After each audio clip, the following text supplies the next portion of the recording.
여러분, 저는 중국에서 독학에 1년 공부하고 졸업 이후에 15년 동안 중국어로 먹고 살았습니다. 그리고 나서는 진짜 독학에 1년 공부해서 노무사 자격증을 취득했고 제 인생 하반기를 멋지게 보내고 있습니다. 여러분도 독학에 딱 1년만 하시면 인생 바뀔 수 있어요. 화이팅! 안녕하세요. 전유진 노무사입니다. 반갑습니다. 저는 참 운이 좋게도 생동차로 노무사 시험을 합격을 했습니다. 아시겠지만 생동차는 한 해에 1차, 2차, 3차를 동시에 붙는 것을 말합니다. 제가 처음에 이 시험 진입을 할 때 저 역시 여러분들과 마찬가지로 굉장히 많이 혼란을 겪었었어요.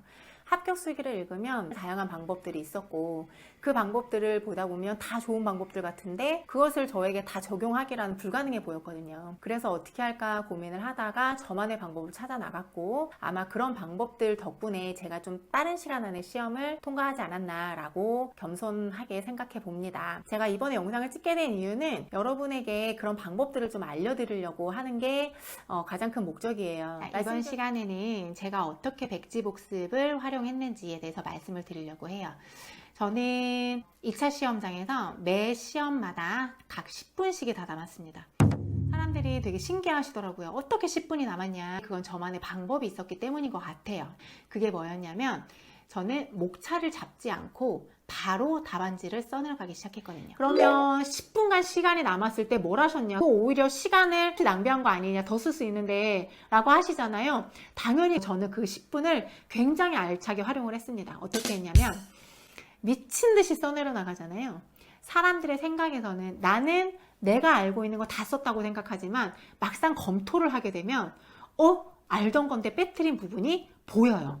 근데 저는 시험장에서 그 10분이 남았을 때 매 과목마다 전부 처음부터 끝까지 굉장히 빠른 속도로 제가 쓴 걸 막 읽어 나갔어요. 그 경우에 제가 생각나는 게 뭐가 있냐면 검토를 하다 보니까 이거를 썼어야 되는데 쓰지 않은 부분이 하나가 발견이 됐는데 그 부분은 이렇게 해서 늘 부분이 아니었어요. 제가 쓰면은 못해도 4-5줄이 나올 부분.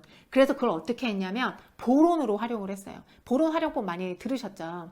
어떤 강사님들은 아니 맨 마지막에 끝이라고 써놨는데 갑자기 보론을 쓰면 채점 매기는 사람 입장에서는 에이 이 학생 막상 시험 칠 때는 몰랐는데 막판에 생각났구만 하니까 심리적으로 마이너스 점수를 주게 된다는 거예요.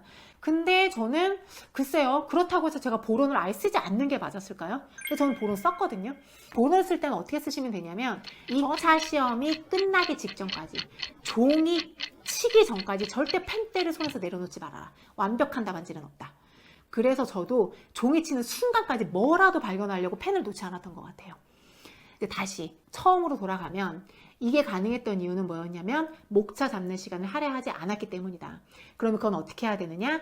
백지복습할 때 내가 손으로 써 내려갈 때 목차와 내용을 동시에 쓰는 연습을 해라. 저는 이거 꼭 추천드리고 싶은 방법입니다. 그랬나요? 저는 엄청 당황했어요. 책이 너무 두꺼워가지고 기본서들이 있잖아요. 과목마다.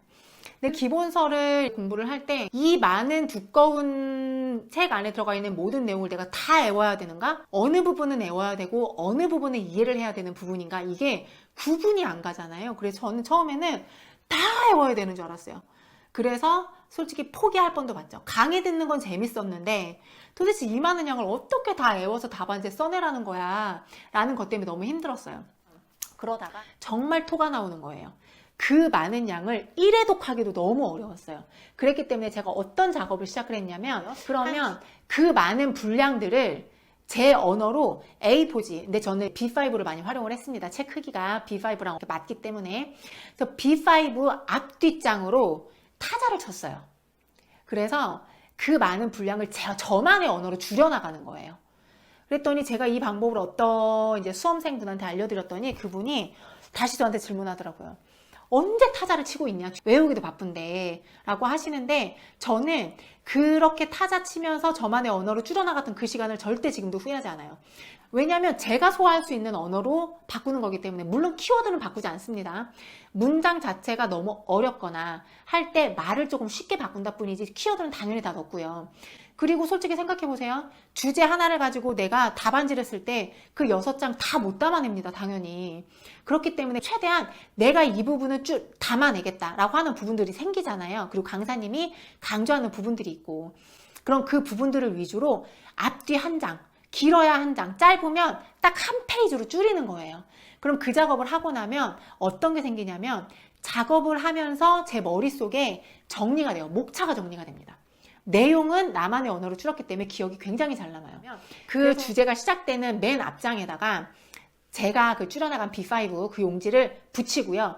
뒤에 3장이든 4장이든 5장이든 그 분량 있잖아요. 그 분량만큼을 테이프로 봉해버렸어요. 그럼 회독할 때 어떻습니까? 한 장만 보면 그 많은 부분이 넘어가 버리죠. 그래서 회독할 때 부담을 줄여나갔어요. 그러다 보니까 심리적으로 이 많은 분량을 언제 다 보지? 라고 하는 그 압박감이 굉장히 많이 사라졌고요. 그런 방법을 저는 시험 치기 거의 2, 3일 전까지도 했어요. 왜 했느냐? 이 부분은 할까 말까, 나만의 언어로 고칠까 말까 계속 고민이 되던 부분을 막판에 다 고쳤어요. 아, 이것도 그냥 작업하자 하면서 또 한 번 애워나가고. 근데 제가 실제 시험장에서 2차 시험을 칠 때 진짜 쉬지도 않고 답안지를 작성을 했어요. 그래서 너무 행복했던 기억이에요. 시험 치면서. 그래서 저는 딱 2가지 말씀드리고 싶어요. 첫 번째는 기본서와 단권화 책을 동시에 보라. 어떤 과목이냐면 2번째 방법은 기본서, 두꺼운 걸로 단권화를 하시는 분들은 그렇게 분량을 줄여나가 보시라. 영상 보시다가 제가 설명드린 거 이외에 이것도 궁금하다라는 부분이 있으시면 댓글로 남겨주세요. 제가 그 부분을 영상으로 찍어서 올려드리도록 하겠습니다.